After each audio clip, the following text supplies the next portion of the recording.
The most important part of this review that I have to address firsthand is that this man needs to be Tarzan as soon as possible.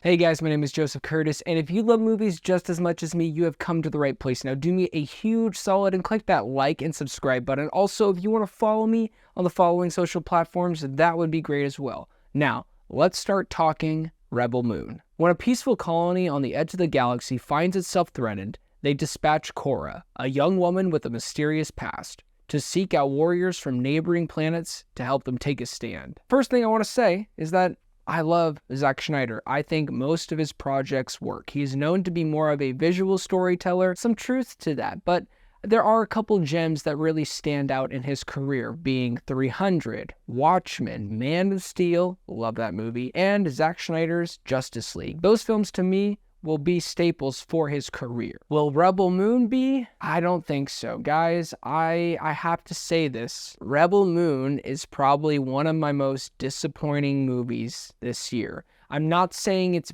bad. I'm not saying it's terrible. I'm just saying, in my opinion, it's not that good. He's talked about how this has been a dream of his ever since he was a kid, ever since he saw Star Wars, and I respect that. So I want to address that part, is that I respect the man, and I respect that he tried to make an amazing film. And some people will like this, and kudos to you. Some people will really, really love this film. I like some parts of it. At the core of the film, its problem is the development of these characters. I don't know them, and if I don't know them, I don't care about them. The one character I guess we get to know the most is Cora, played by Sofia Boutella, who I believe this is like her first ever big lead action blockbuster film. There is some development with her. You get a bit of her backstory, but it's told through her talking most of the time, and you do get some flashbacks, and it's really weird because with Zack Snyder, he does a really good job of showing us stuff. Most of the time with this film, when it's trying to develop characters,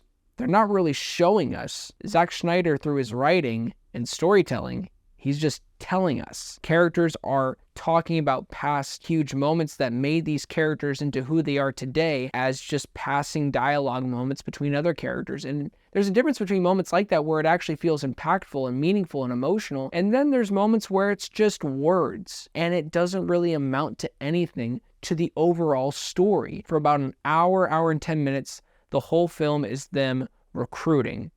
And I gotta say, they probably go to like 10 different planets, it feels like. And yes, it's showing you this big, massive world. That's another issue. You feel the world building, but not necessarily. You just feel the text on the screen that says planet. They don't really have time to breathe in on this new planet or new city that they're going to. It's more like, here's the place that they're at.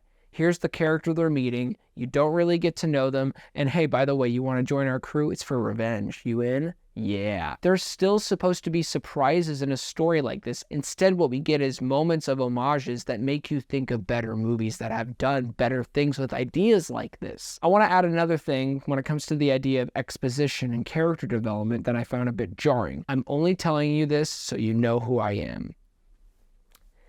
That is an actual line in this film. There were some moments that I did find enjoyable. More specifically, in the first act, they really do take their time building this environment that you find Cora in this farmland. And yeah, there could have been better execution for you feeling connected to the community. What Zack Snyder does do well is the very first action sequence that bleeds into the second act, that comes to the moment for Cora to have the defining moment of, is she gonna sit down and do nothing, or is she going to act? And sometimes the CGI can be a bit wonky in about 20% of the shots with heavy CGI, but majority of it is the same cinematic, spectacular style of Zack Snyder. Overall, Rebel Moon was a bit disappointing. Despite its visuals and pretty solid action, it has paper-thin characters and a plot that I just found to be generic. I'm going to have to give Rebel Moon a 5 out of 10.